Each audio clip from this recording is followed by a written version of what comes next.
In this dark play about regicide, Shakespeare echoes the personal obsessions of his king, James I. James lived in terror of assassination, as both his mother and his father had been killed. And James had a powerful conviction that a king was a sacred figure, God's own representative on earth.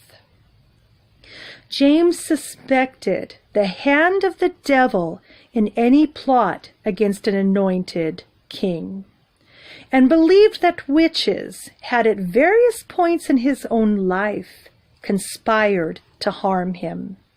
He feared the existence of demonic forces bent on bringing all things to ruin. With regicide associated with the devil, Lady Macbeth uses imagery of the devil in the form of the snake, well known from Genesis. Lady Macbeth speaks to her husband, "Look like the innocent flower, but be the serpent under it."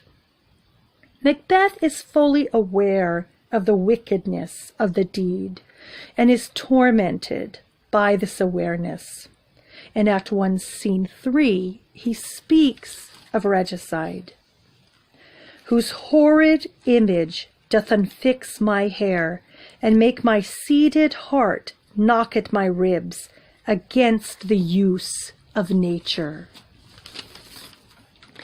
In Act 1, Scene 7, before he has taken the irrevocable step, his thoughts turn to the overwhelming ethical arguments against the murder.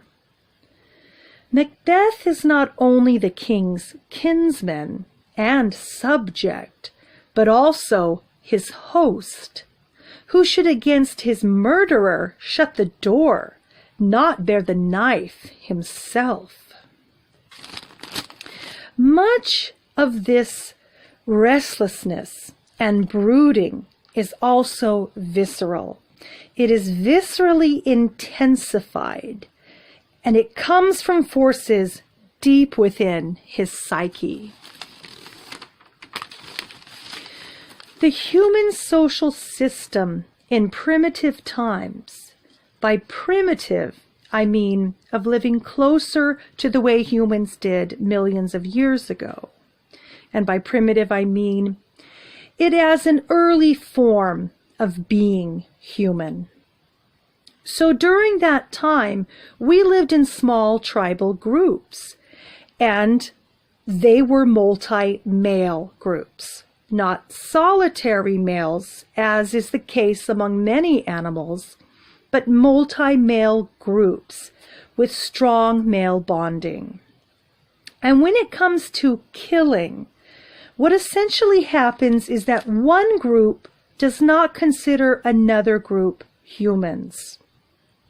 If you look in primitive languages, the word for human is the same as the word for their group. And when it comes to the time of writing and of civilizations, one of the earliest dynamics between the in-group and the out-group is laid out in the Bible, the earliest written part of the Old Testament. Exodus recounts the brutal Hebrew conquest of Canaan, Numbers 31. The Israelites get the 10 Commandments, thou shalt not kill. And then they go off to conquer Canaan with lots and lots of killing. So what is clearly going on is that there is an in-group, and clearly the 10 Commandments is intended for the in-group, thou shalt not kill.